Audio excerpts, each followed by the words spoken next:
What's this song about, Dad? This song is about how every adult eventually breaks up with each other. So this song's about how much I kind of hate your grandmother.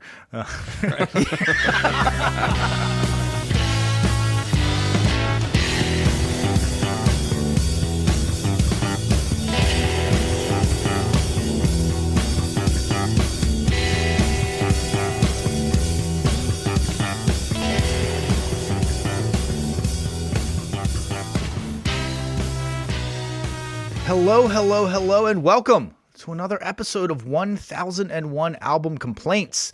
This is the podcast where lifelong friends, musicians, and guys who have turned correcting people in a conversation into an art form get together to talk about albums from Robert Dimery's list of 1001 albums you must hear before you die.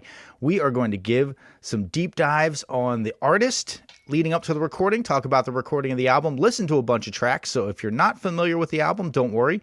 We're going to play enough that you will be able to figure out what we're talking about. And as a warning, we are going to complain about this album. We're going to make fun of this band. We're going to make fun of this album. We are musicians ourselves. I'm out. Oh, yeah. DL's gone. Sorry. We're done. Didn't sign on for this. We do have the utmost respect for anyone who will go out there and put themselves out in an artistic endeavor, but we all agree that there is a lot to make fun of when it comes to art. This week, we have been listening to the October 31st, that's right, Halloween 2000 release on LaFace Records, the album Stankonia by the band Outkast. Now, to give you an idea of what we've been listening to this week, we are going to play a quick clip from the biggest single off of this album. Now, let's throw it around the room, and by way of introduction, we are going to give our tweet-length reviews, and I am going to go first to Adam.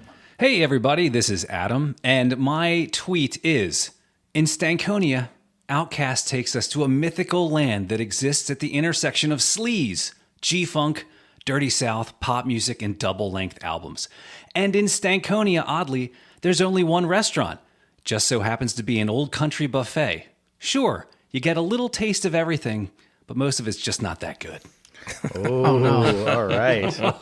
Oh, no. I am shocked. I thought Adam was going to be nothing but nonstop praise for this album. Next, I'm going to throw it over to our very special guest, who we will give a proper introduction to in a moment.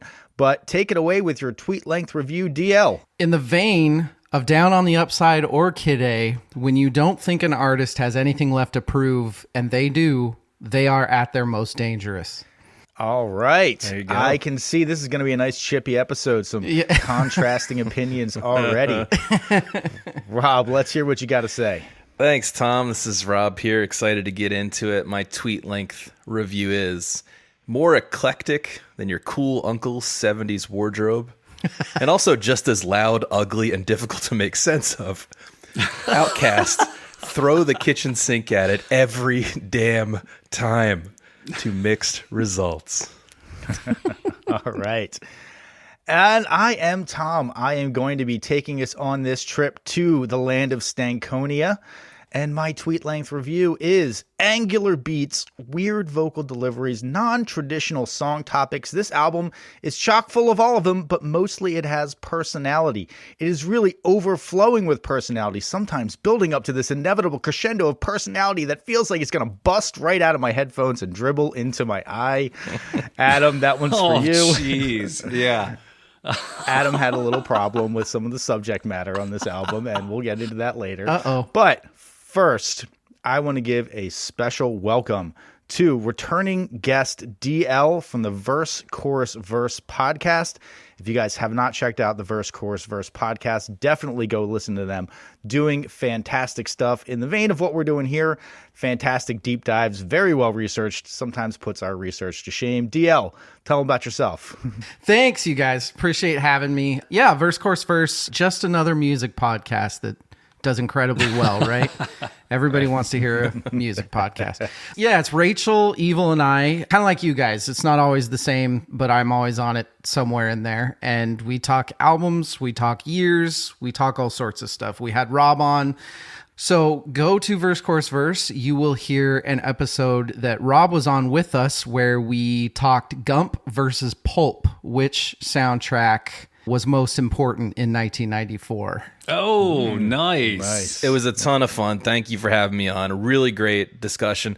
And yeah, it's part of you did a deep dive, multi-episode journey through 1994, which is really interesting. This whole year is 1994. There's a kabillion fucking albums. There sure are. And I just got to say, that's one of the things I love about you guys. And we obviously have a slightly different format than you, but that's one of the things I miss by the way that we've been doing it here on 1001 Album Complaints, is that there is so much context. So it was really enjoyable, even just to go in and listen to all the 1994 soundtracks, to have that conversation with you guys. Yeah, it's been really fun. It's been a really, really fun year. God, so much good music. Speaking of good music, I haven't had a chance to listen to, or maybe not good music, I haven't had a chance to listen to your most recent episode that's come out on Hot Fuzz by The Killers. And I just want like a quick, like, who hated it and who didn't hate it. Well, I loved it. I did the research and I listened to it like 30 times or something. So as usually happens, the person who is subjected to 100 listens falls in love with it. It's like Stockholm Syndrome? Stockholm Syndrome, exactly. I think the most shocking revelation that I still am reeling from is Marty claimed he had never heard the song Mr. Brightside before. Wow. Marty's audacious claim. No way that's accurate. Yeah. And I saw the potential subject matter and said, I'm going to be busy that week, so I'm not on that. Womp womp. All right, let's jump into some of our general impressions of Stankonia. What did you all think of it? DL, I'll throw it first to you. I love this album. I've loved this album since it came out. This was an album that I was 17 when it came out, just about to enter, my own world, go out on my own. And I remember seeing a commercial that had Bombs Over Baghdad playing, and it knocked me on my ass. I bought the album immediately. I've been a huge Outkast fan ever since, and it's all because of this album. I'll just sign on, despite my snarky tweet. I can see the positives in this record for sure. It rocks. It's weird. It's fun. It's chaotic as hell. It takes chances. It transcends genre. So I am more than willing to be convinced that it is absolutely essential. But I certainly am coming in with a ton of respect for it. But on the flip side, it's bloated, right? And there's just a lot. There's a complete lack, I think, of self-editing. I'm sure we're going to talk about it in the story, but that's one of the downsides of having your own studio. The upside is you get to take chances and not care what other people think, and take your time, and the downside is a lack of a third-party editor, and I think that's what this record needed. So to touch on what Rob said, this album is over 73 minutes long. It is 7 minutes shy of The Wall. It's basically like if they threw in one more track and one more interlude, it would have been as long as The Wall. There are 8 interludes on the album if you include that superfluous intro track. It's got a lot going on. And I think that the cohesion suffers a little bit from the length. Now, they're an eclectic band. They've always been an eclectic band. I think that if you think about Outkast, there is one through line to Outkast that I think is the real differentiator, and that is Andre 3000. I do think that Big Boy, I like his rapping. I think that he's got a good flow. He's got a good sense of cadence. But the weird approach of Andre is what, when it comes in the song, you're kind of like, oh, that's different. That sounds like nothing that anybody else is doing, and it is just distinctly Outkast. And so that is one of the things that I really did respect a lot about this album. Now, DL, like you, I was definitely very familiar with this album. I actually am more of a fan of ATLiens. I kind of loved that album and thought that that was the one that really got me into Outkast. This was the one where I guess when I was in college, it was getting played in the dorms all the time. And so I was familiar with it, but I never did the deep dive on it that I had done with ATLiens. But I do think that if you look at where this stands in the timeline of rap, that's where I can get sold on its importance to the overall culture and the overall genre. Because I do think that it caused some people to realize that it's okay to do things that were not quite right down the middle. Yes. Very much agree. I'll represent the noob coming in. To no one's surprise, I'd never heard this album. I had heard Miss Jackson because I'd listened to the radio between 2000 and 2003. And my initial reaction was, oh, the rest of the album is not at all like the single. Not very poppy at all, which is totally fine. And I came in hot. I wrote that tweet after the first time all the way through the album. And to Rob's point, it was exhausting. I think by like the 65th minute, I actually started building animosity. Like, when is this over? Kept looking at my phone because it's exhausting. I wrote down unhinged at one point because there are certain tracks in here where you're just like, what the hell is going on? Now, having said that, this did grow on me over the week. I'll be honest. There's a couple tracks that are actually running through my head. One of them happens to be on the focus list. So it did grow on me, and I've softened a bit from that initial tweet. So I'll at least put it there. I'm not saying I'm totally sold yet, but again, this has come from the guy who's not a big hip hop or rap aficionado. So to give the listeners a little behind the scenes peek, normally we will put out our focus list on like Sunday evening for a Tuesday taping of the podcast. It's like, all right, these are the songs that we're going to focus on. You've listened to the album a couple of times. Now you can just focus in on these songs.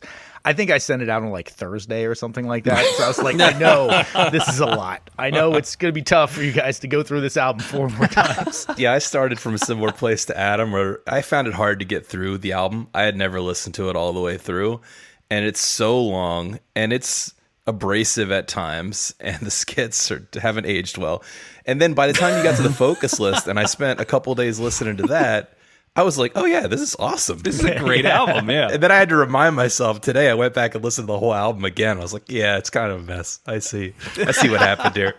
Now, our listeners can't see, but DL actually has a copy of the album behind him. So I do. I'm expecting some good defense there from you on this album, which it doesn't sound like it'll be a problem. No, I do. I think that Tom hit the nail where I really push for this album is if you go back to hip hop at this time, it was all the fucking same.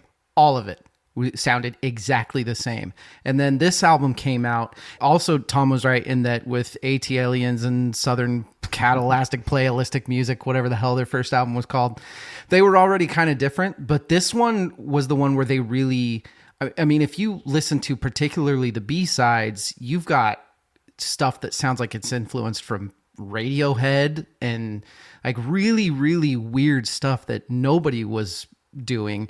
And I think a lot of that is because of they were so influenced by people like Big Boy's biggest influences. He names like Kate Bush and people like that. That's his favorite artist. Pretty eclectic. Yeah, right. Yeah, very. Andre grew up listening to a lot of the old 70s funk stuff, which is very apparent when you listen to this. But I just think the originality of it is crazy, both in the music and in what they were talking about in the album. There is almost like a Frank Zappa-ness to it as well, though. It's like progressive hip-hop. Totally. Yeah, right. Prog hop, if you will. Yes. Totally. I'm going to write on Wikipedia. Rob has coined that phrase. I'm going to start the article now. I also love just the way that they present themselves overall on the album cover, which I think is a fantastic album cover. And it's like, all right, guys, we're going to get you to in front of a black and white American flag. All right, do your pose. And Big Boy does his kind of just like normal, like, yeah, I'm kind of cool pose. And Andre's like, I'm just going to twiddle my fingers in front of me. Like, it does say a lot.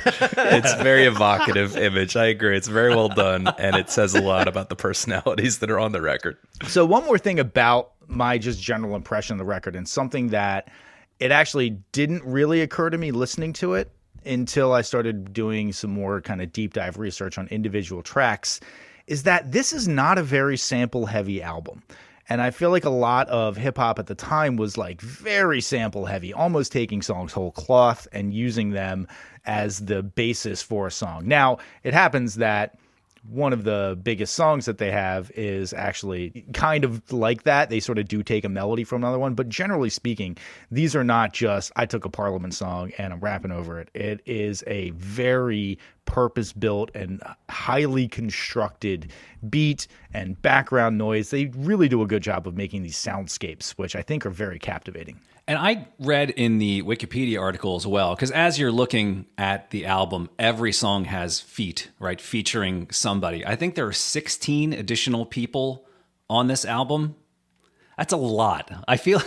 Yes. I don't know if Yeah, that's there's a considered lot. like outsourcing, because I had this thought in my head too that they needed to outsource some of like the more gangstery things because they couldn't necessarily sell it themselves. Now, I don't know about Big Boy's history, but Andre 3000, if he's trying to rap about killing people or whatever, it doesn't come across, right? This is the same guy who does that Choo Choo Train song. I'm like, well, so I understand why they went and grabbed like Killer Mike and he came in and did a pretty hard verse on one of these songs. I take it a little different way. Not that they were outsourcing the like hardness, but that's just what everybody else was doing.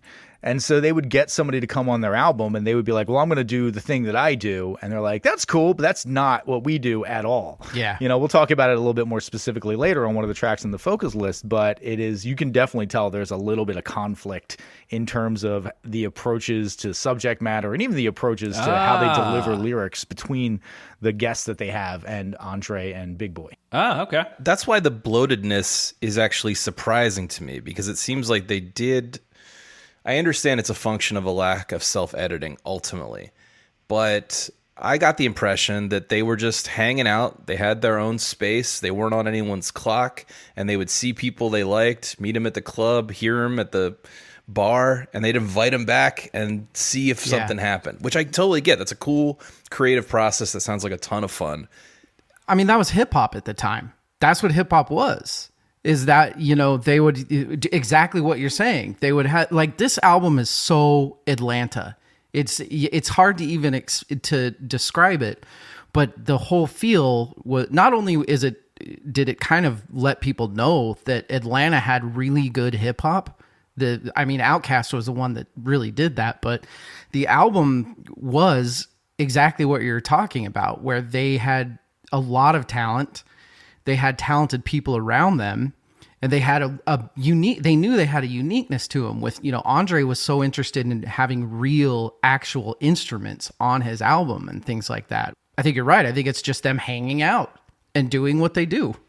I'm just saying I'm surprised because if someone like Andre has such a clear vision and has such a clear personality in the music he creates, it seems like there would have been a little more clashing of styles and thus a little more editing.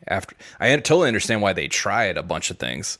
That might be why they ended up doing their own albums in the future, because they're like, we're not going to agree on any of this shit. We just got to do our own thing.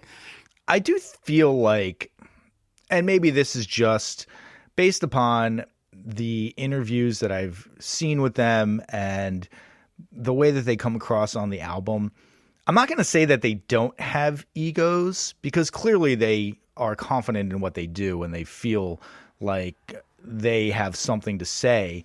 But I don't get the sense that they were confrontational and going to clash with other people when it came to that kind of stuff. I think it wasn't like, hey, why are you doing your verse like that? That sucks. I think it's more like Andre's kind of like, yeah, that's great, man. We're all just part of Mother Earth and just vibrating here, man, at the same frequencies. It's fantastic. You know? The album does have a really positive vibe to it. Yeah, it does. Big Boy had said that basically what the goal of Outkast is to make music that is real, original, and positive. And I think that they did that hands down on this album. It's positive, it's definitely original, and it sounds real. It has, like you said, DL, there is a sense of acousticness to it. Now, also, there's very clearly digitally produced stuff on here as well, a lot of that. But you do get a sense of a little bit more of the organic nature of music coming through on this that I think was pretty absent in a lot of popular hip-hop at the time. For sure. And we are going to jump into the background of Outkast leading up to the recording. But first, we're going to do our favorite segment here, and it is going to be Outkast Stankonia by the numbers. The first number we're going to do is 1, as in 1 year, which is the amount of time that Outkast spent creating the album that would become Stankonia. Now, that's a long time to spend in the studio. And I could definitely see why you end up with 73 minutes worth of material at the end of that. You got to get those skits in there. You might not want to include 73 minutes worth of material, but you have it certainly by the end of 1 year. I want to see what's on the cutting room floor. There's like 47 other tracks I didn't put on. Yeah, what skits weren't good enough? All right. The next number that we're going to do is 2, as in number 2, because this album debuted at number 2 on the Billboard 200 charts, selling 530,000 copies in its first week. That is pretty damn solid. Yeah. And the next number is 5, as in 5 times platinum. This album sold more than 5 million copies in the U.S. alone.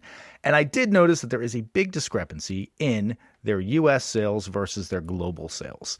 They sold way more in the U.S. than they did in the U.K. or in Australia or any of those places. And I do think that there is an aspect to their sound that is very American. It is this kind of melting pot of a bunch of different influences all coming together into this sound, taking a lot of very uniquely American sounds like R&B and jazz and blues and kind of putting that all together in an album. So I can see why it was more popular in the US than outside of the US, but I mean, 5 million copies. It's nothing to sneeze at. No, not at all.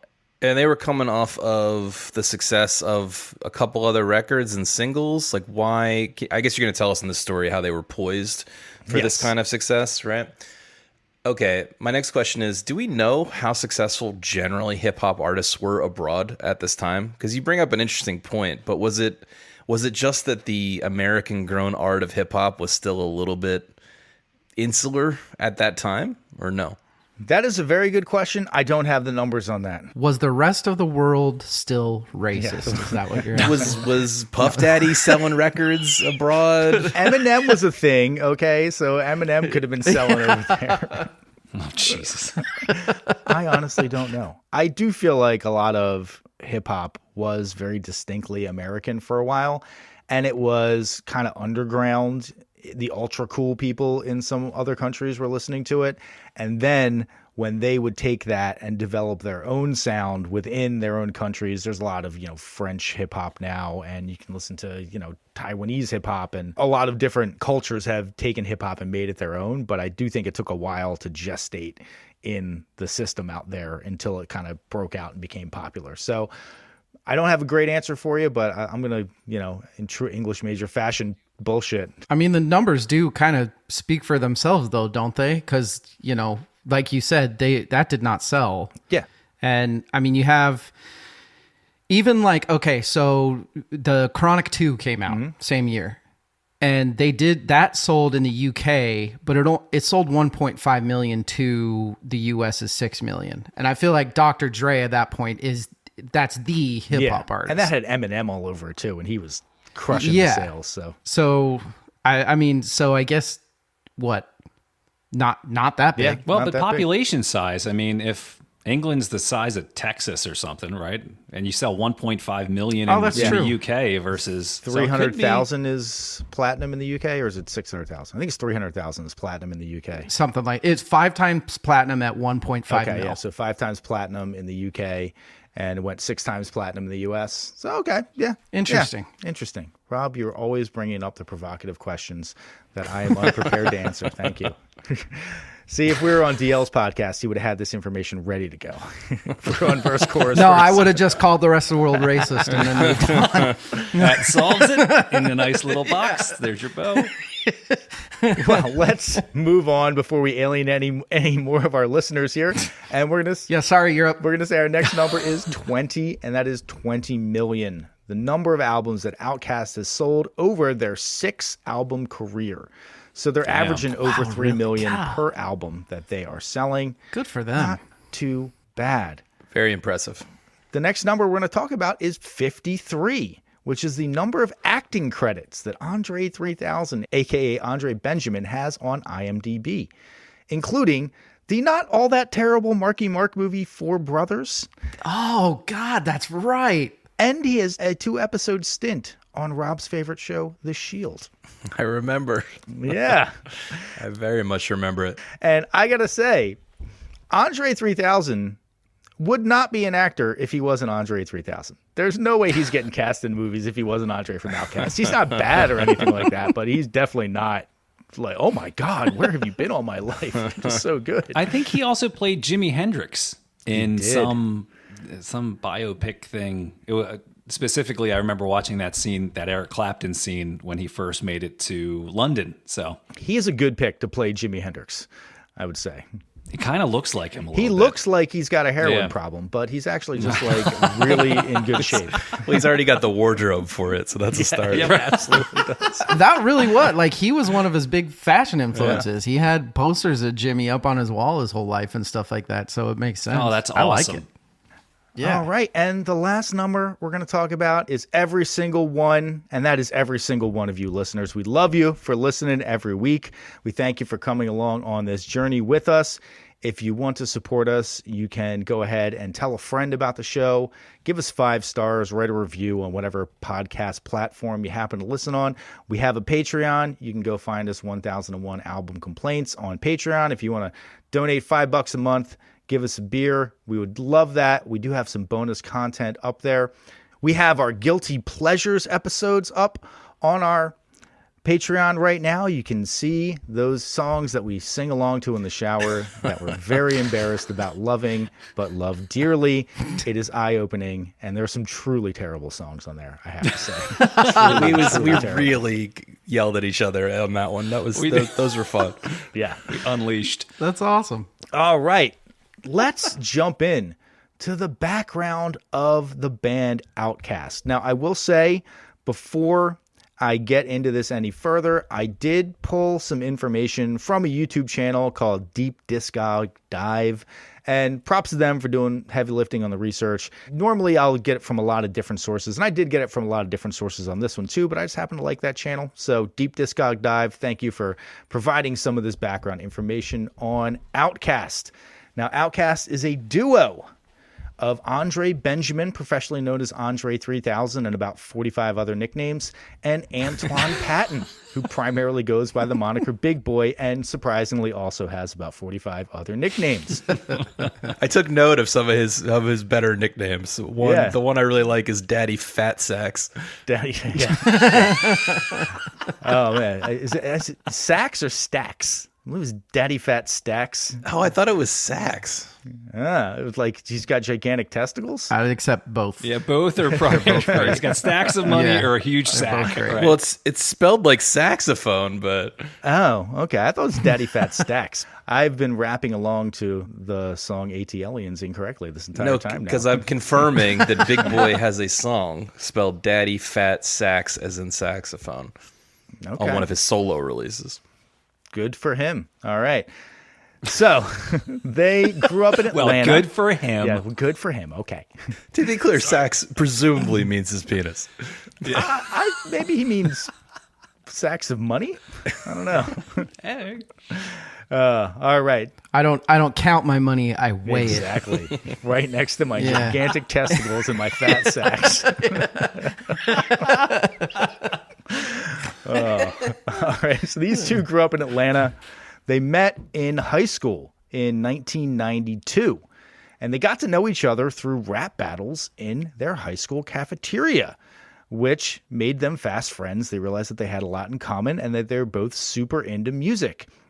They end up connecting with Organized Noise, which is an Atlanta-based production team, connects them to the Dungeon family, which is like a hip-hop collective from Atlanta that included such acts as Goody Mob and TLC, also in that same sort of collective there, which, by the way, those music collectives, they just sound fun.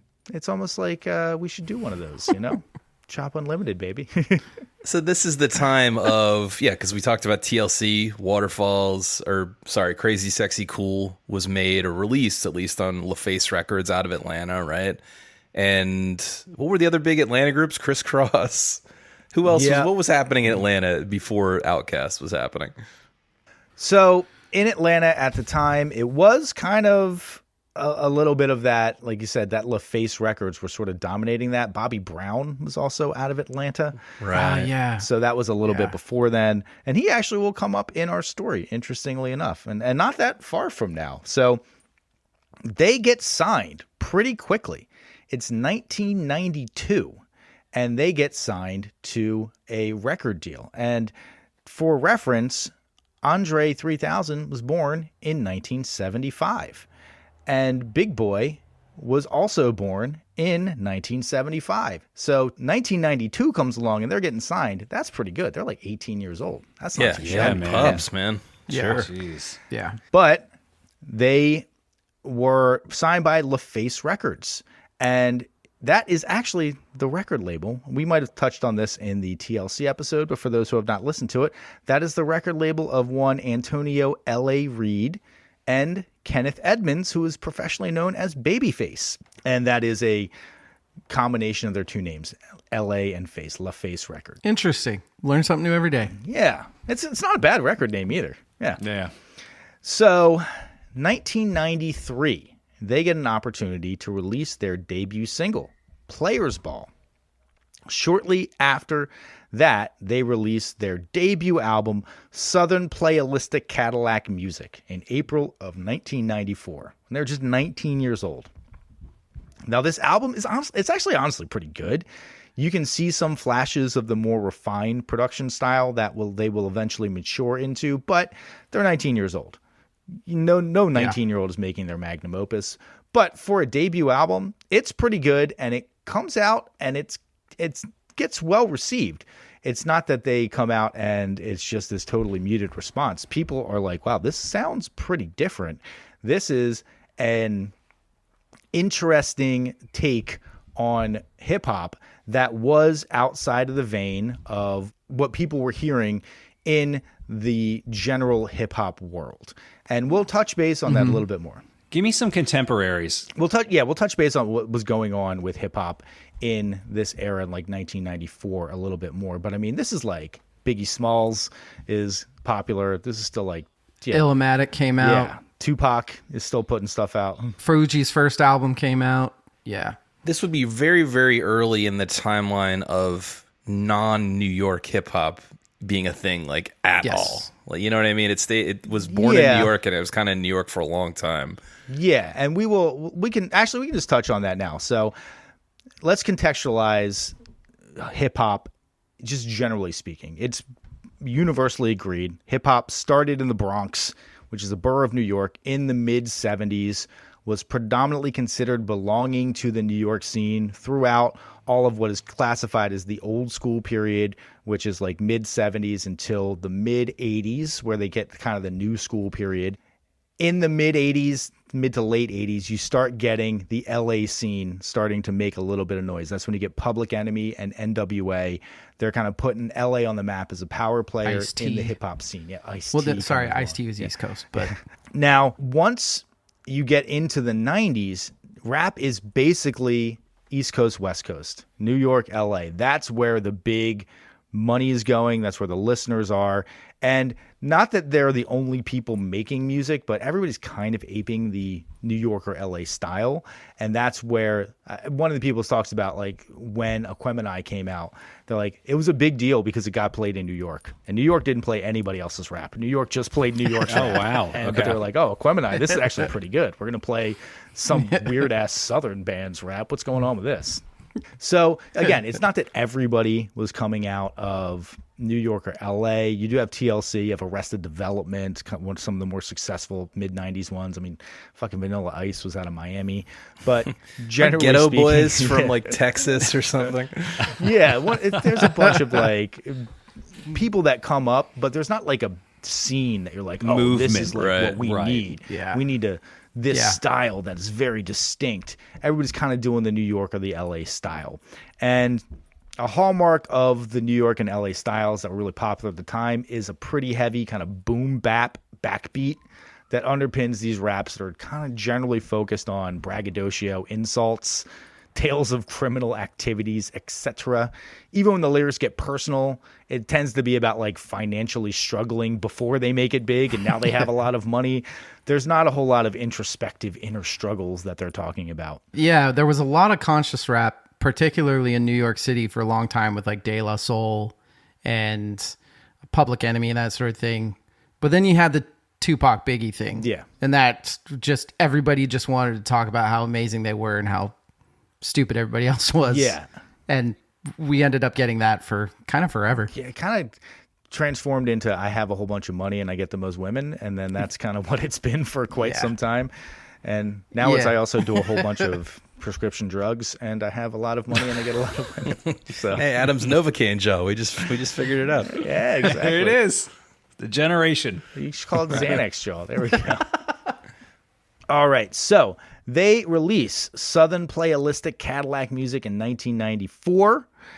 The album goes platinum, and they win Best New Rap Group at the 1995 Source Awards, which is a pretty big deal in the hip-hop community to win Best Rap Group at the Source Awards. But to show you how kind of sclerotic and closed off the hip-hop scene was at the time, they were resoundingly booed when they took the stage to accept their award for Best New Rap Group. And Andre, they were booed so much that they had to sort of talk about it in their acceptance speech. It was ongoing boos. And so Andre basically delivered the Marty McFly line of like, maybe you aren't ready for this, but your kids are going to love it. And damn if he wasn't fucking right. Dude, that's awesome. Yeah. You mean when Marty McFly invented guitar? Yes, exactly. When he took the blues away from Chuck Berry. Yes. Yeah. Exactly. Yeah. So they get a lot more creative freedom from LaFace for their second album, which becomes 1996 ATLians, and in a theme that's going to pop up a lot in Outkast's career, this was kind of a departure from their first album. It's a bit more introspective. It's not like a lot of the other hip hop that was happening at the time. It's kind of psychedelic. A lot of the lyrics are deeply personal, deal with their lives as successful musicians and not in the like Ice Cube, fuck all the haters kind of way. It's more like my life has radically changed and I don't quite know how to deal with it way, which makes for a much more interesting album. And that's one of the reasons I really like that album a lot. I think it's an interesting look at an artist, again, who was very young. They're like 21, 22 years old when this comes out. And they're just blowing up because that album goes double platinum. And it gives them their second successful album in a row. So album number 1 goes platinum. Album number 2 goes double platinum. I mean, you cannot ask for much more for a number 1 and 2 album, right? In terms of hits, would there have been anything mainstream in the late 90s that would have done any kind of like crossover? Like I know we're talking about Miss Jackson on this album. Were there any like hits in that realm? Or was it mostly in kind of the hip hop? From Outkast? Yeah, from Outkast. From the first 2 albums. Rosa Parks was an underground hit. But even then, like that would have got. I mean, you're in Pennsylvania. Yeah, right. Philly? Exactly. I'm like, what might I have heard? It probably would have got a little bit of play, but not like nothing. Rosa Parks would be the closest. So interestingly, DL, I was actually sharing this story with the guys from the podcast. I went to a friend's 10th anniversary wedding party recently, and I was one of like 4 white people there. So it's all like mid 40s black men and women. And they played music for 5 hours, and I recognized exactly one song, and it was "This Is How We Do It," and that was kind of like the one like pop song that they played. My dad would have recognized that one. So, and I swear to God, everybody knew all of the songs, and not just they knew the choruses. The song would start, and it'd be 4 seconds in, and they'd be like, "Yes!"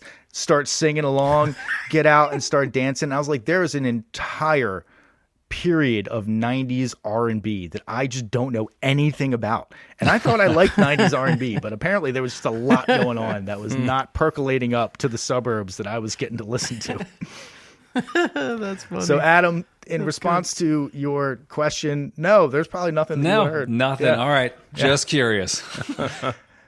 So, level set again. Outkast, still on LaFace Records. They have 2 big albums. They've sold 3 million copies combined of their first 2 albums.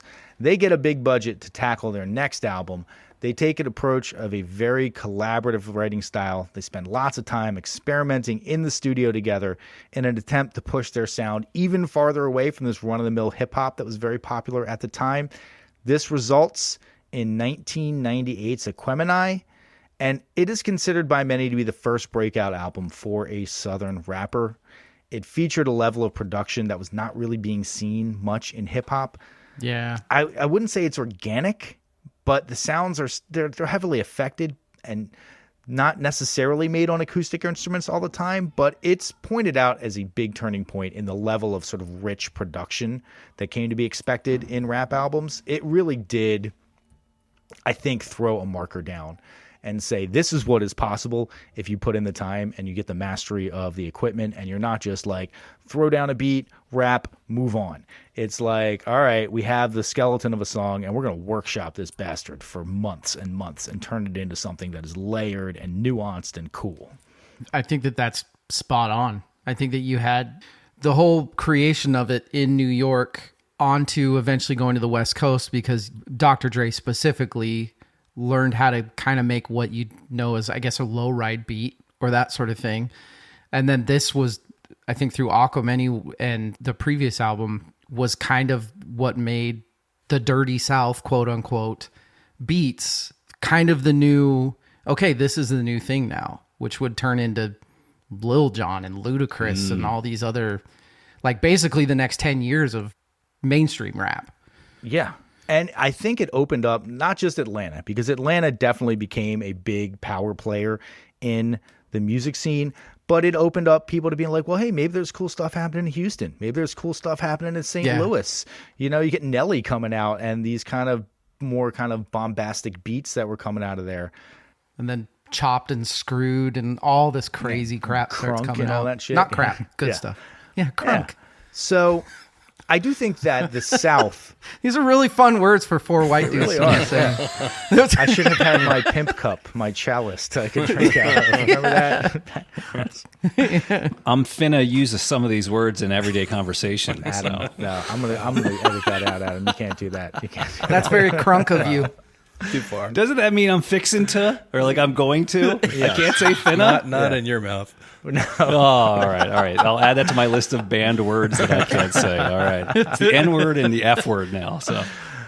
So I think that it is important to point out the importance that the South plays in Outkast in general and just the type of music that they make, because the South has a rich history of music that I really do think they drew from a lot of that. You get 70s rock and funk, but you also get some soul, you get some gospel, you get blues, kind of like Dixieland jazz type of stuff.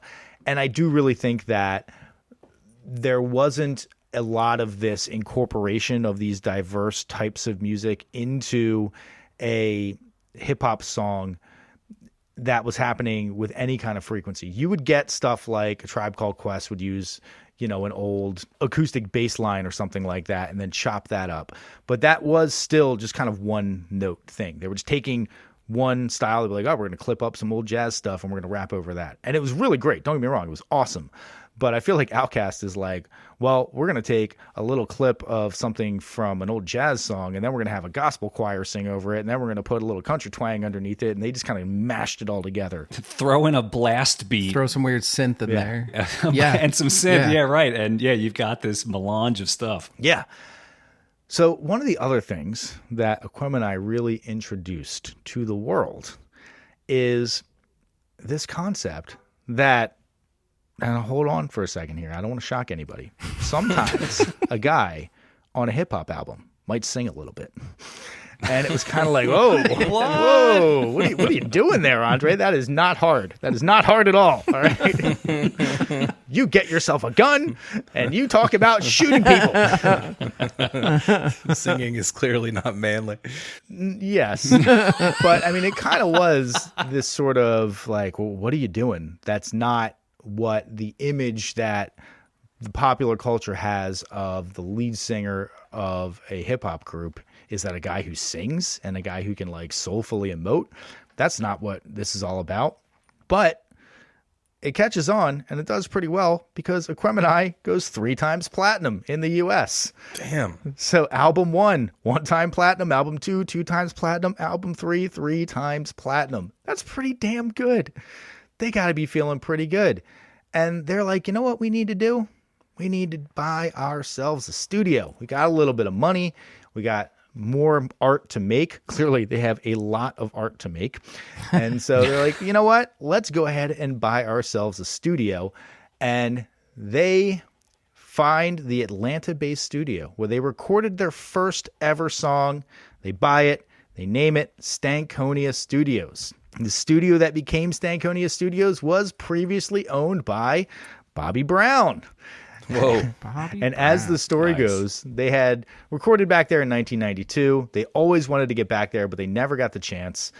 And apparently they run into Bobby Brown at a concert in North Carolina, and they get to talking.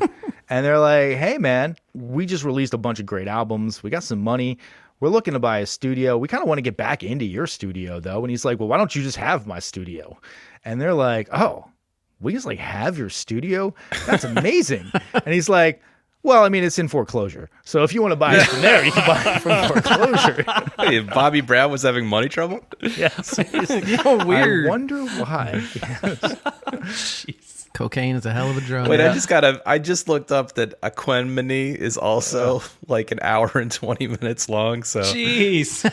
they might have a problem. They got a lot to say. You'll love it. Well, and the next album that they release, The Speaker Box and The Love Below, that's a double album. So they're basically just like, yeah, we can't make one album. Got a lot We to have say. That's 2 Lot to hours and say. 15 minutes, according to Spotify. It is Oh my 2 God. CDs chock full. Speaker Box and Love Below, though, is that's each one of them coming out with a different But they album. both a double album, though, DL. That's the point. Yeah. That's them finally admitting, look, we're not doing this together anymore. God damn it. I can't express myself in one album. It's impossible. Yes. I will not be contained. Listen, acquiring that studio, it was a big leap for them. They actually talk about like when they first walked in, their jaws just hit the floor when they're like, all of this equipment, we can use all of this equipment. And like, yeah, it's all yours, man. You just bought it. Do whatever the hell you want. And they went ham. They went a little crazy. And they basically spent a year in the studio working on this album. I mean, I get that. If you gave me the keys to a foreclosed studio and I walked in there and there's like, you know, the 140 track mixing board and the ISO You booths, go full Brian Wilson. I wouldn't leave. I would sleep. I'd have my Yes. food delivered. I'd jar up my urine for future. I don't know. Well, interesting you say that because Oh God. this was produced by 3 people, not the jarring of the urine. I mean, I don't know. They didn't mention that, but I can't say for sure. But so Big Boy and Mr. DJ and Andre 3000 produced this record. Big Boy and Mr. DJ would essentially sleep at the studio. They said they were living with it 24/7 so that whenever inspiration struck, they could immediately go and experiment. And apparently they were also smoking shit tons of weed in the studio because multiple people were called. You just walk in there and you open the door and it's like wafting weed smoke out the door. But they're like, you know, it's 7 o'clock in the morning or 7 o'clock at night. Whenever inspiration strikes, you got to be ready to record. And you got to not only put something down, but then you got to be like, oh, well, what if I tweak this? What if I tweak this? What if I spend an entire 5 days trying to get the hi-hat sound to sound a little bit more crisp? Like these are the kind of like perverted excursions that they were going on. And that sounds awesome. I totally agree. I'm down for that part. Yeah.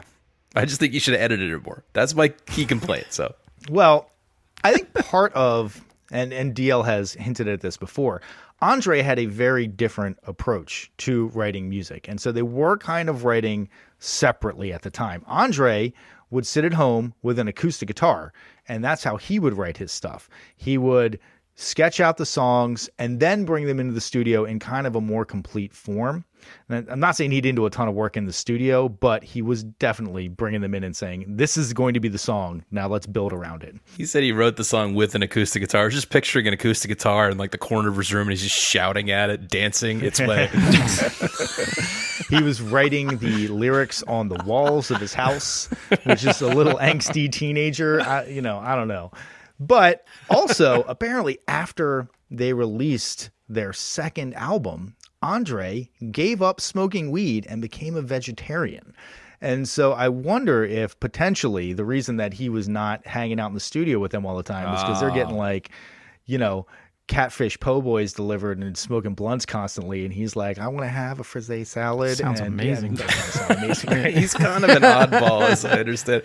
I mean, we should mention that he recently released his first solo record that is a jazz flute odyssey. Yeah. And with song titles such as That Night in Hawaii When I Turned Into a Panther and Started Making These Low Register Purring Tones That I Couldn't Control, Shit Was Wild. That's a 10.5-minute track. Yeah. They can't even edit titles. Right.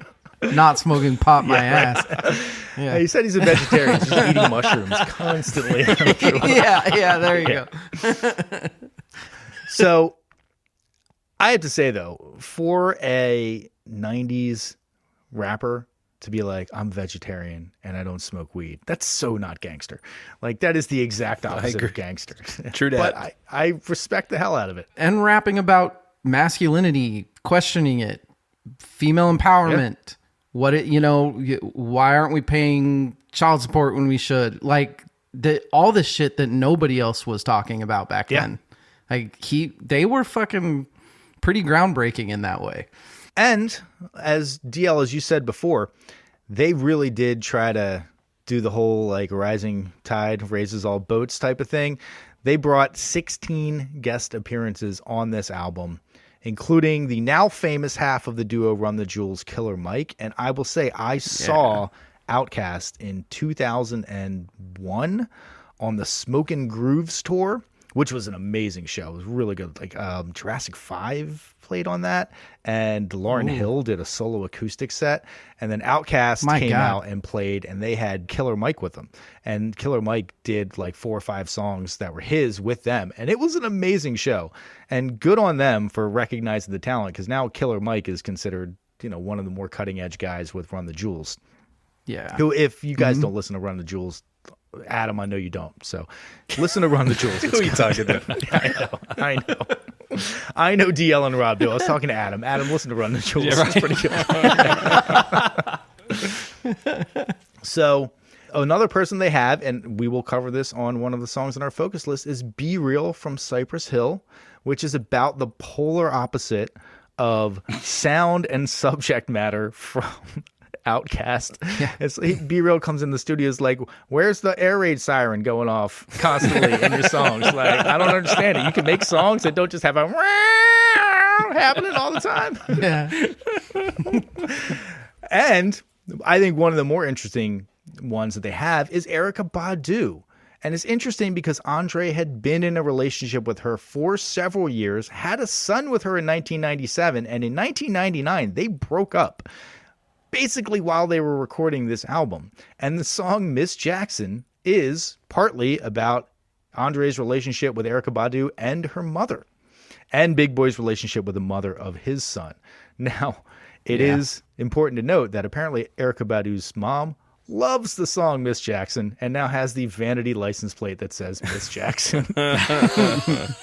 Which That is a awesome. tasty little tidbit. Erica and Andre stole George Costanza's baby name too. This is their kid's name, Seven. Wow. Oh, nice. Yeah. Yeah.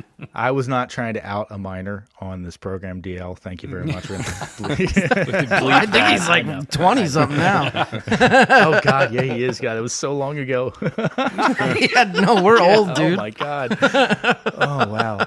Oh, damn. Okay.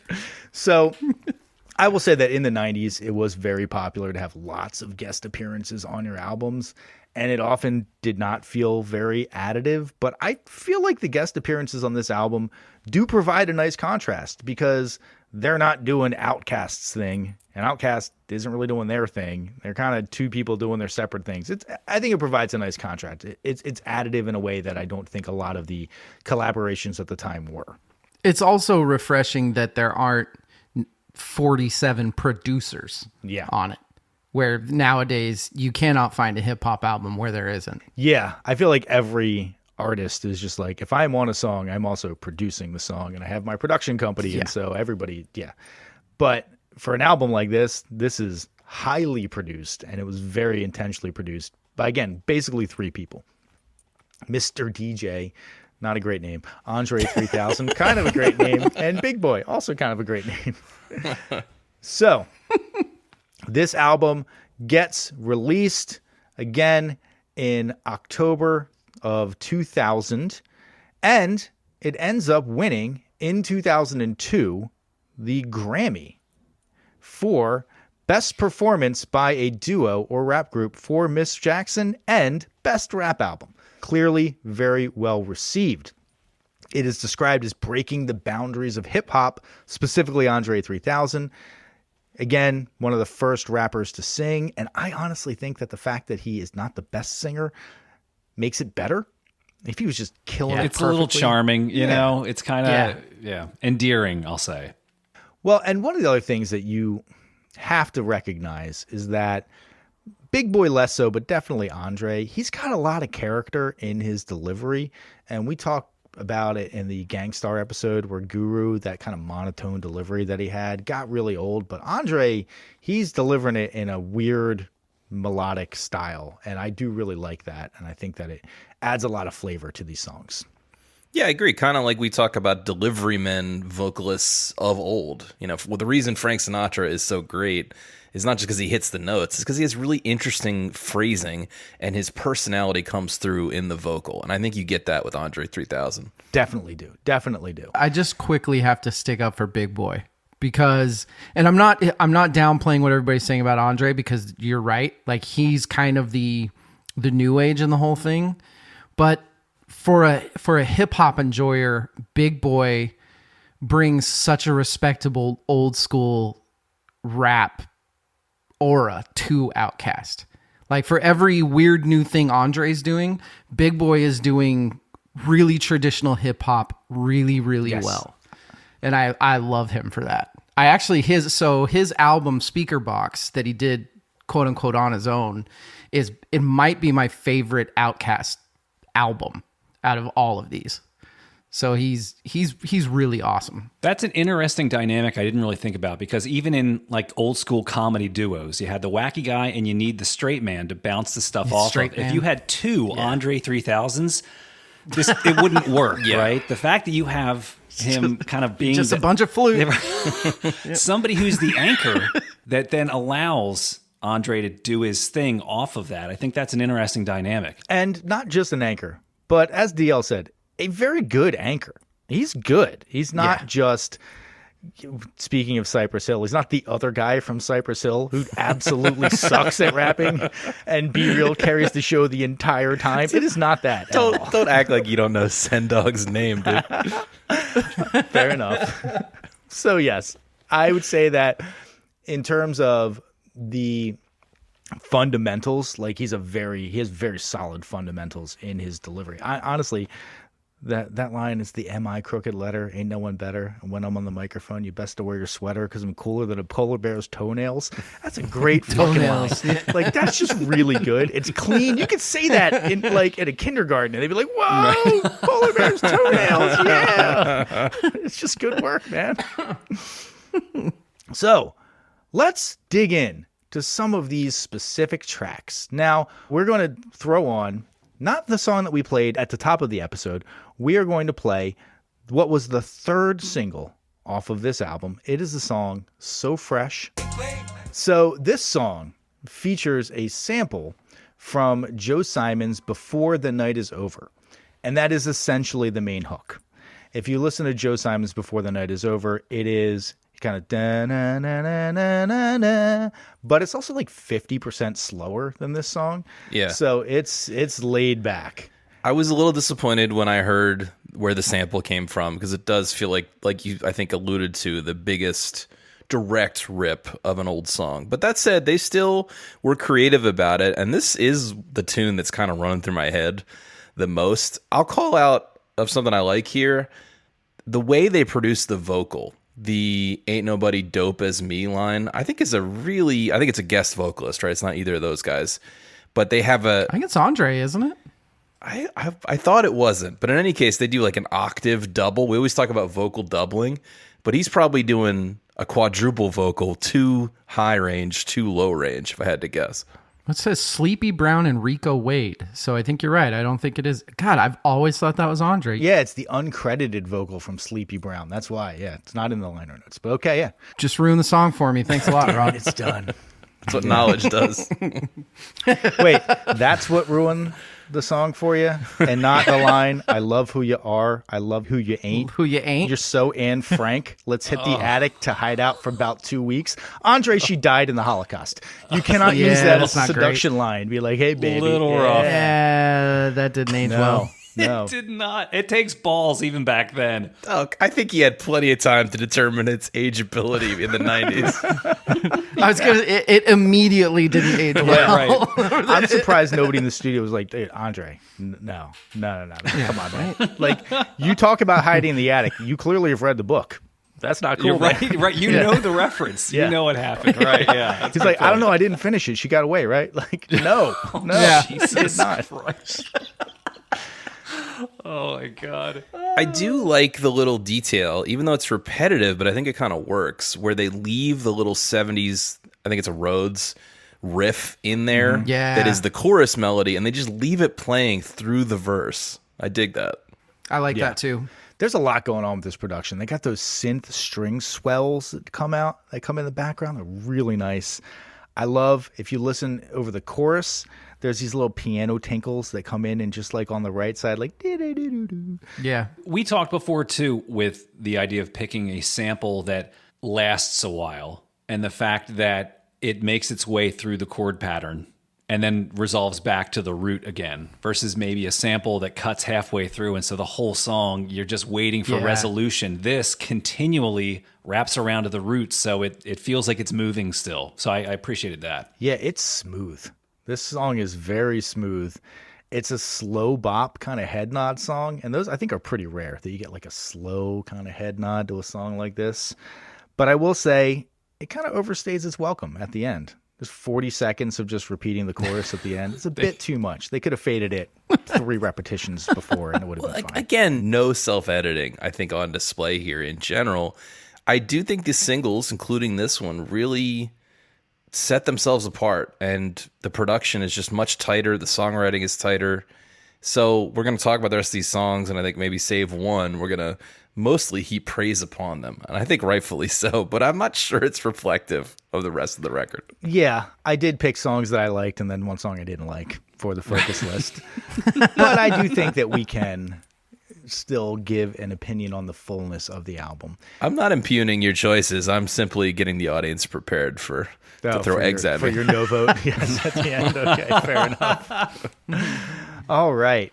Let's go on to the song that we touched on at the top of the show. It is the song. This is an excellent topic for a song.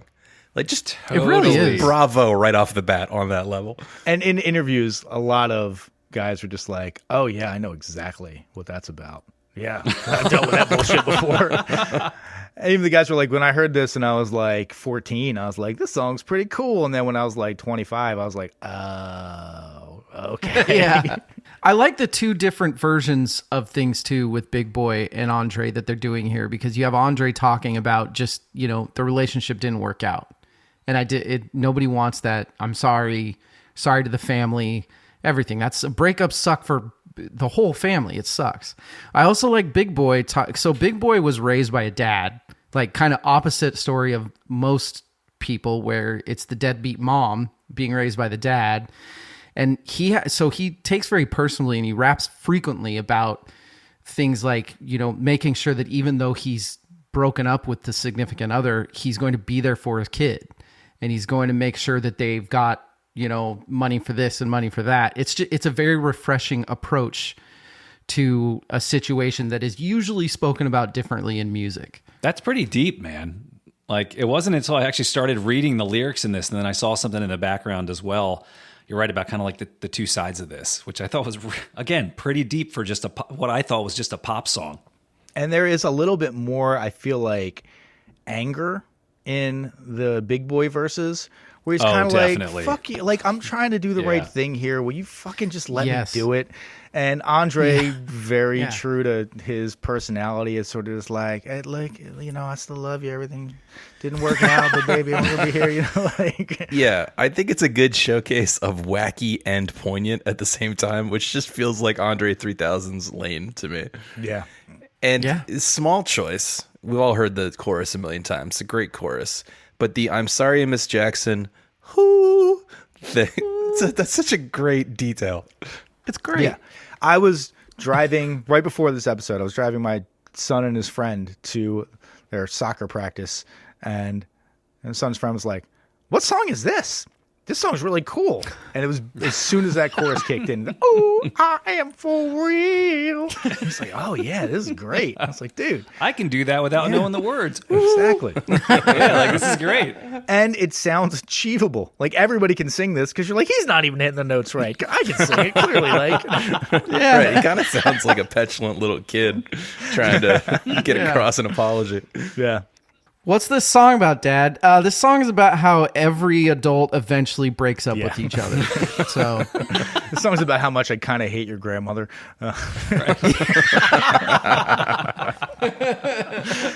But honestly, I mean, it's got to be really tough. It sounds like a shitty situation that I'm glad I have yet to be in. Yet. Knock on some fake wood in front of me.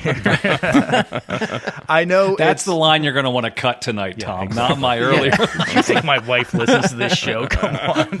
She's got better things to do. You know, I do like the little bridal chorus, motif that runs through the song. I think that's really tasty and it's really great. And kind of like, it's a little cheesy, but it works. It works really well. works. weird backwards bongo drum beat thing that's going on the whole time. It's pretty cool. Oh, yeah, that is a cool effect. It actually made me think of the TLC song Waterfalls that we've already kind of brought up here.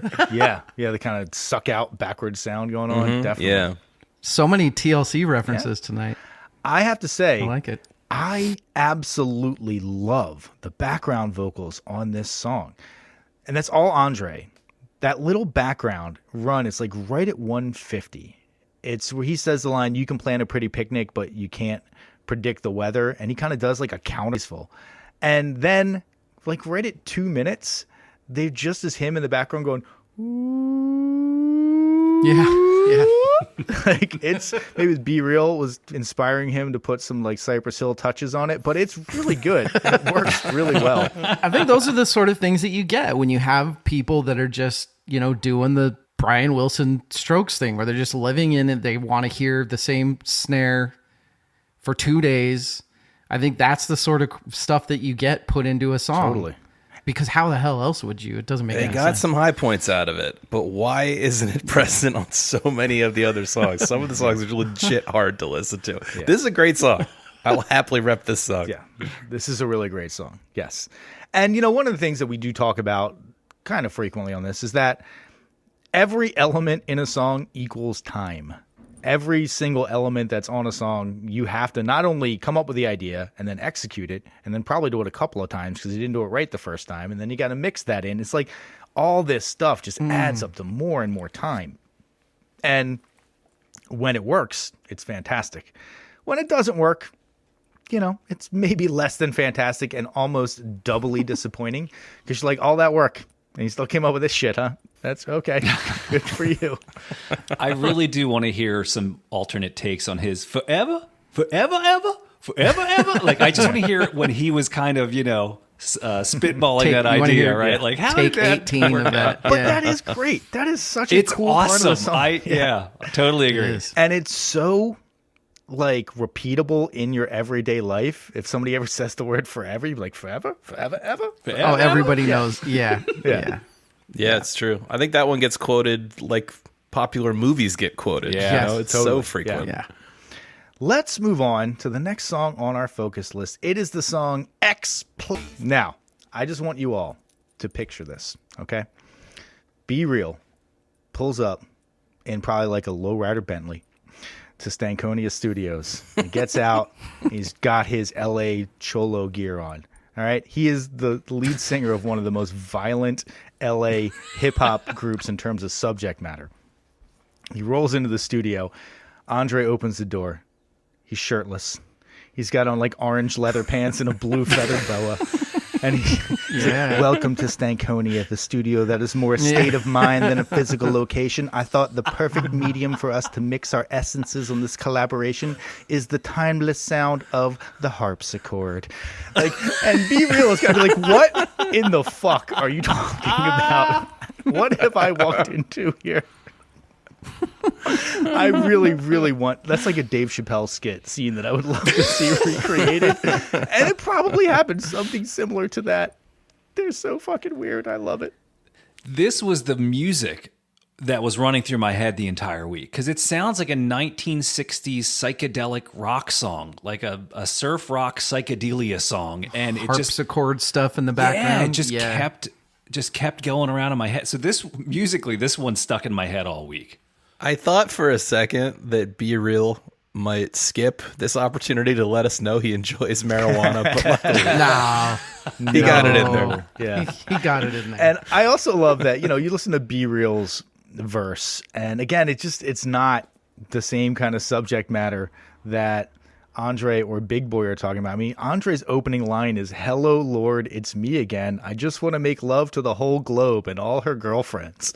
And again, Be Real is like, I wrote "Hand on the Pump" and how I could just kill a man, and you bring me in here to talk about how it's all one love, man. It is funny because Tom and I have spoken before offline, off mic, about how Cypress Hill is smoking weed constantly and yet also committing murders all the time. Yeah. And how incongruous that feels to the experience of getting high. In this song, he's rapping about hiring Eminem to kill certain people. Really not giving marijuana a great name, buddy. Yeah, seriously. No? I think he's just breaking down barriers. He's hey, you don't get lazy when you smoke pot. That's not true. I'm running an entire criminal enterprise, and I'm high all the time. Exactly. Yeah.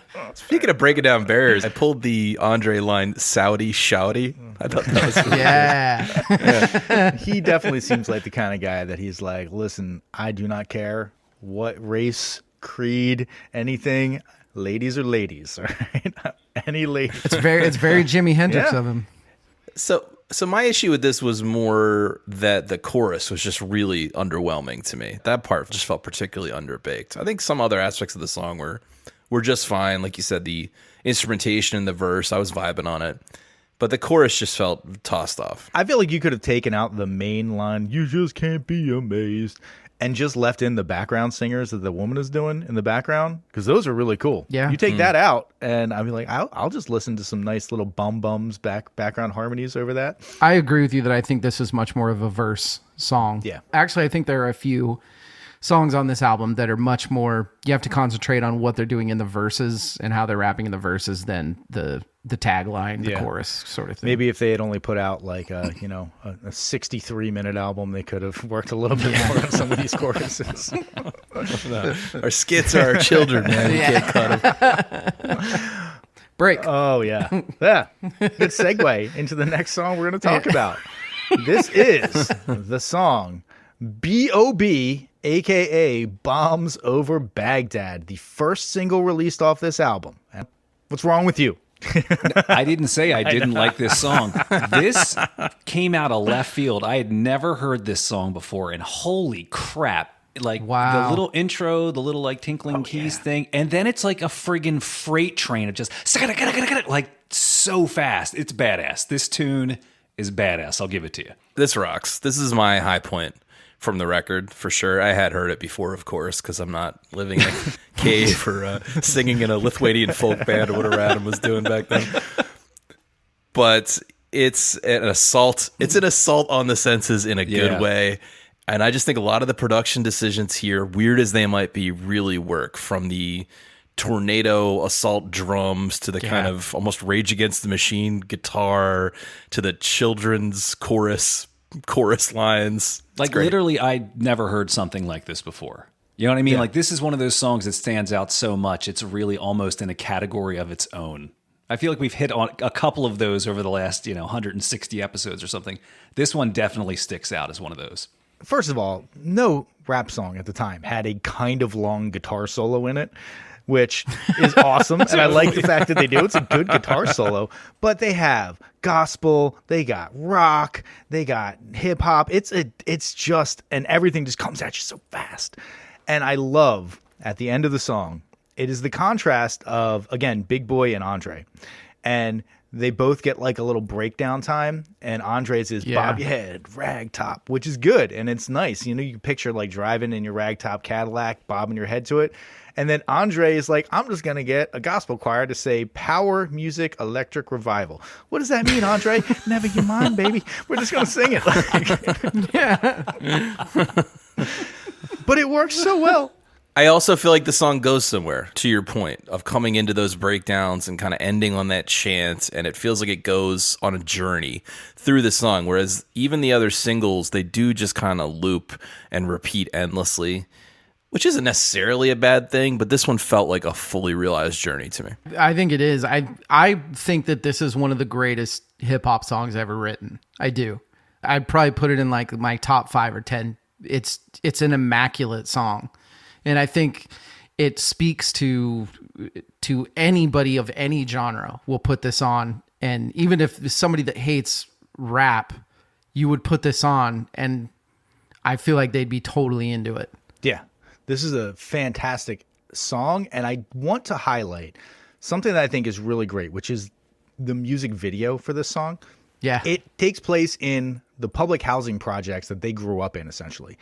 And they have saturated the color to a point where like the grass is like a vivid purple and the buildings are like crazy green, and they're running around with like a bunch of children and stuff like that. But it's really like crazy and kind of fast paced and frenetic. But they very purposely were trying to show that like these super bleak environments that we grew up in, and like I saw people get shot like right around here, but it can still be vibrant and it can still lead to this like, you know, fun and community that we can bring to it. And I really do think that that is not only just a great message, but I think it's just a truism that they're like, yeah, just because I came from a shitty environment, I still was able to take all of that in and turn it into something positive and turn it into something that makes it so that I have to get, you know, 37 tracks on my album. I can't cut it. It's all got to get out of my head. Nothing man. less will settle. Yeah. I mean, they kept selling them, so obviously I'm in the wrong. Right. So let's go on to the last song that we are going to touch on our focus list. It is the song that features his becoming ex-girlfriend at the time, Erykah Badu. It is the song Humble. All right, that Key and Peele bit where they do the Big Boy and Andre 3000 thing, it makes a lot more sense having listened to this song. If you're not familiar with it, the premise of the bit is that Andre 3000 wants to get back together with Big Boy, and he comes into a coffee shop and he's just acting like a complete space cadet, and go watch it. It's fun. This song, you want to talk about a chorus or a hook that did not come together. This is clunky, and you can also kind of tell that Andre thinks that whole humble as a mumble in the jungle that shouts and screams line is like really deep because he makes sure he repeats it just in case you didn't hear it at the end. He just says it outright so you know. But it's not good. It's so When it picks up at 135, I thought it maybe had some potential. Like, I think the bass comes in there and it starts to move a little bit, but it still doesn't really do much. Yeah. Too democratic, republic fuck it. We chicken nugget. We dip in the sauce like mopping bucket. Blue collar scholars who take I saw that as kind of a dick move because he lets Big Boy do his entire verse without the beat. Without any... And then when Andre's verse comes in, the beat that. kicks in, you're like, yeah, that beat's fucking dope. This is really good now. I think Big Boy was like, I'm not fucking singing on that. Like, I'm putting my own thing in here and doing this. That could be you and Erica's shit. This is not mine. They're probably like fighting in the studio, and he's like, you know what? I got a baby mama thing I got to take care of. I'm fight with a grandmother right now. So I thought this was fine. It didn't really jump out as a low point to me. It had some funkiness to it. But did you notice the backing synth track had a real Phil Collins in the 80s kind of feel to it? I thought that was just an odd texture Andre's for like, them. no jacket required. I clearly would never wear one. It doesn't go with my shirtlessness. Damn straight. I think the whole Erykah Badu part, and I like Erykah Badu. I think she's got a fantastic voice. But the whole Erykah Badu part is not good. And I'm sorry, Erykah, but this is not your best work. For like 20 seconds, she just goes like, it blows away, it finds a way, like, just mix it up a little bit. It's too much.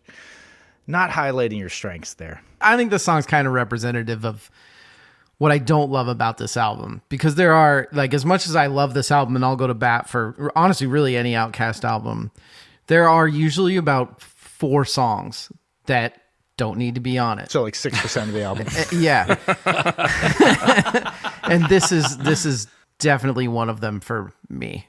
Yeah. That intro where, and I assume we played that in the clip, when he says the underground smell road, I just like, it's so dumb, but so dumb. Well, they're not. I mean, he's not afraid to have some kind of dumb lines. What's that song, Roses? Roses really smell like poo, poo, poo. Yeah.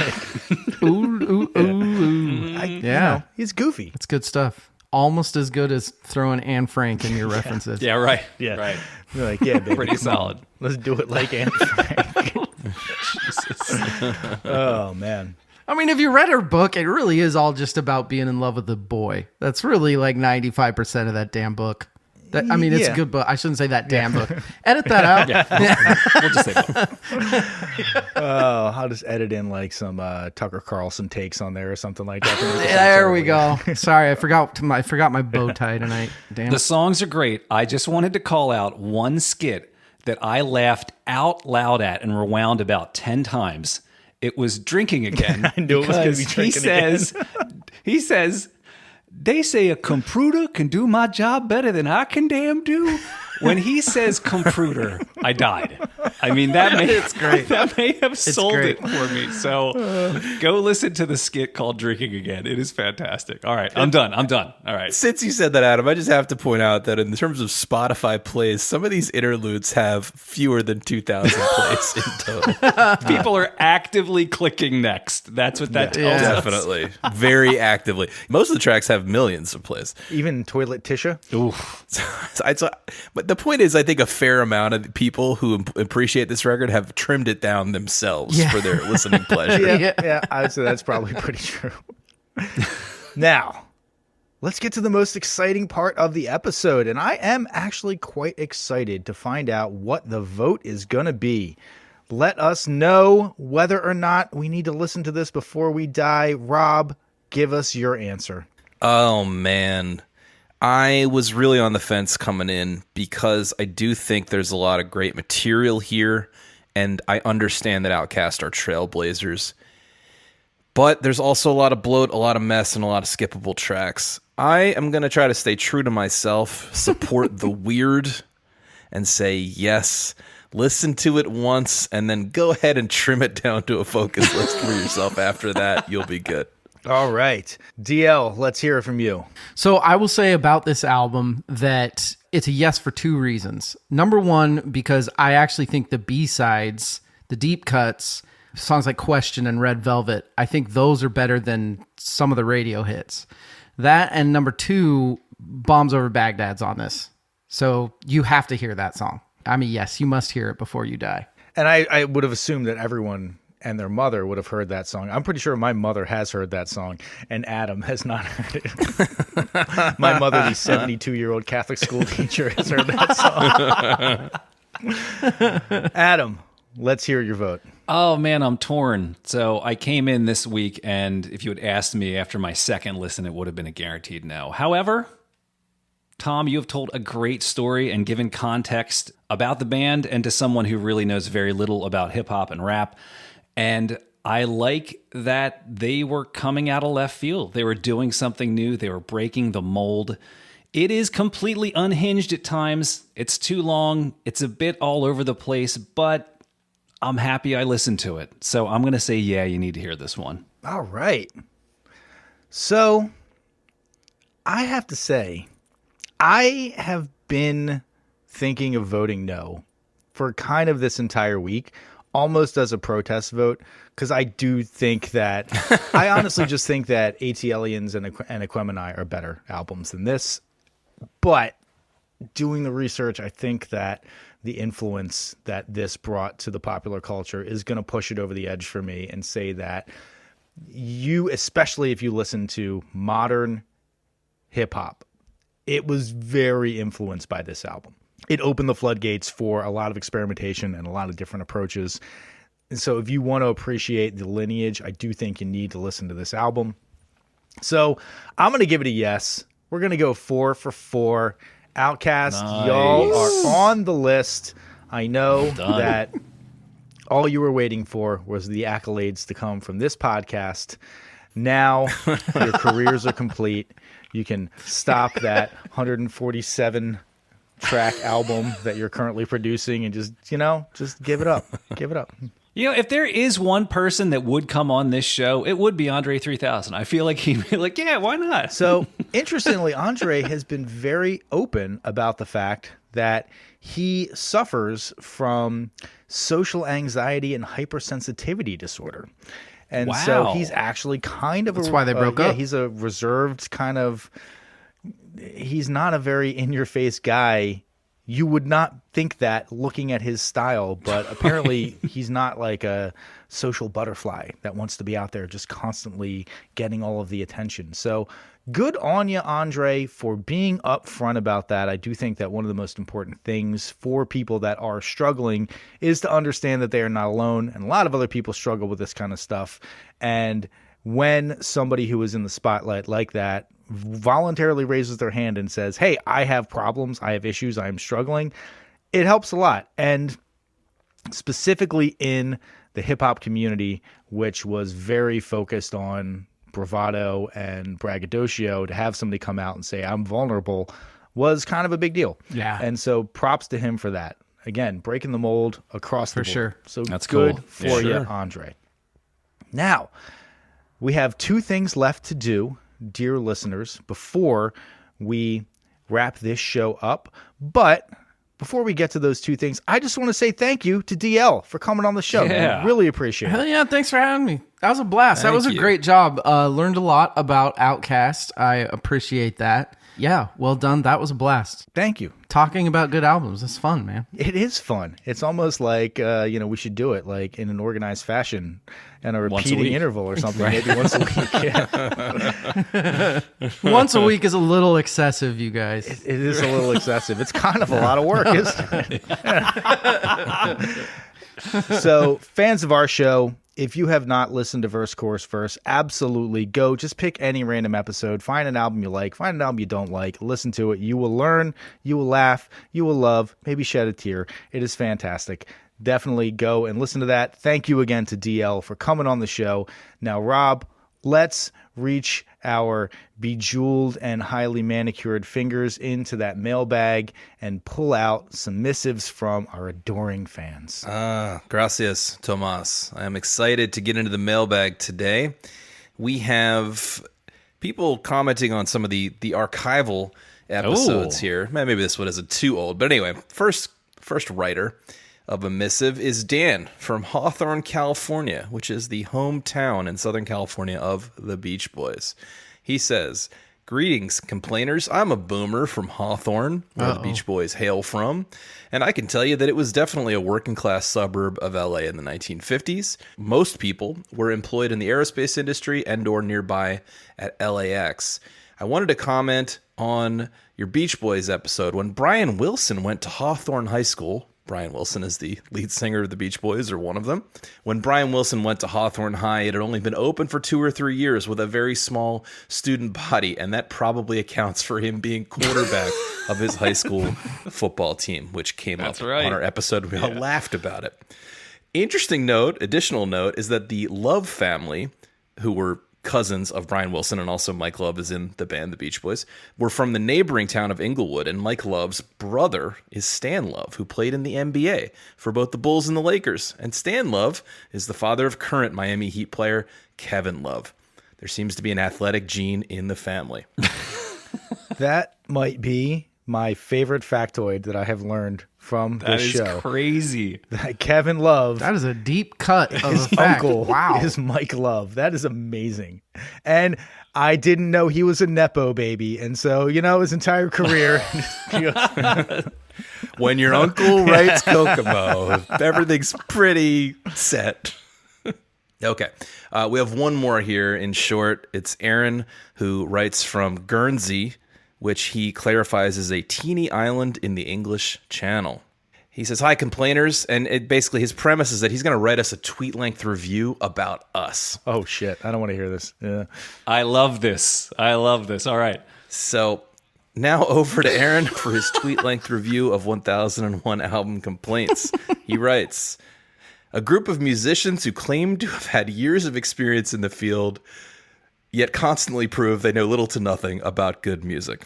But despite this, or maybe because of it, manage to make a highly addictive and amusing podcast around the subject. Please continue to annoy me week after week. Done and done. We can do that, sir. We shall. And if you want to write a tweet-length review, snarky review about our performance, we welcome it. That's the first of its kind, by the way, so I hope they flood in after this. Or anything else that's on your mind, things we may have missed about Outkast or any artist, or just a pat on the back. We love it all. We want to hear it all. Send it over to us at 1001albumcomplaints@gmail.com. All right. Thank you very much, Rob. Thank you very much to everybody who wrote in. And thank you to everyone who is listening to this all the way to the end where we get our homework assignment. I have the Albinator here. It has been sitting in the corner for the last year, just focusing on this list of albums so intently. It's also smoking weed and eating like fried catfish constantly. I'm going to have to pull it out of its reverie and bring it over here to get the next album. So without any further ado, drum roll, please. We will be listening to...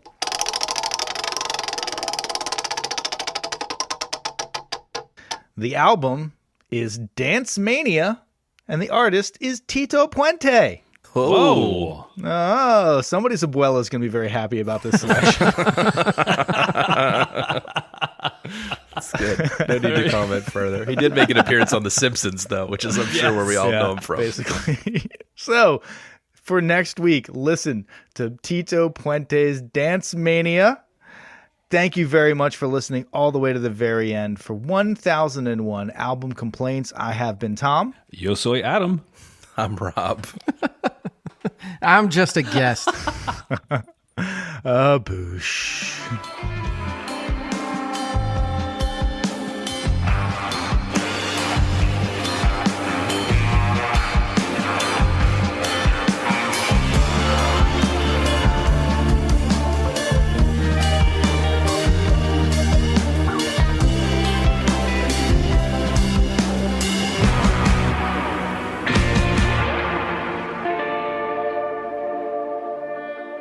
I'm hoping to get some emails that it's actually Me Llamo Adam, and people are going to be like, ugh.